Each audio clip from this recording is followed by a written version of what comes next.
I'm watching Hunter x Hunter, and I'm on episode 2 where they ended up shape-shifting and like looking similar to one another, all that kind of good stuff. And that reminds me of something that one of my players did, one of these characters in our first campaign for Ballad of the Seven Dice. Check it out, it's in podcast form. But they had such a long con where they ended up getting a replacement for their character and played that for months, and no one knew. Because it was like a clone or whatever, like something like very, very similar kind of thing.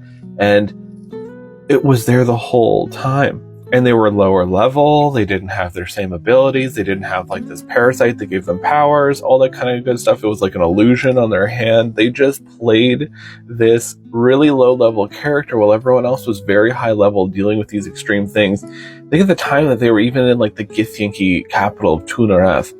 And it was absolutely bonkers. I loved it so much, and like the whole cast had such a good time when like it was revealed.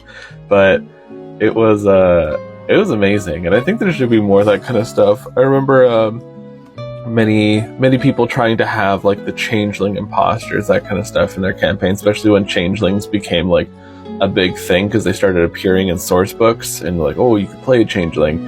And so suddenly there was just like a wave of changeling NPCs like that came out of the woodworks. I think there's a lot of fun that you can do with that. And if you talk to the player too beforehand and then have them end up playing the replacement, I think that would be really, really interesting. I've heard a few Reddit stories that circulated around the whole like changeling NPC, but I think it would be really good if you worked with the player and had that whole shift and change and everything. That would be awesome. If any of you have ever done this, or if any of you have these kind of changeling stories, or imposters, or clones, all that kind of stuff, let me know in the comments.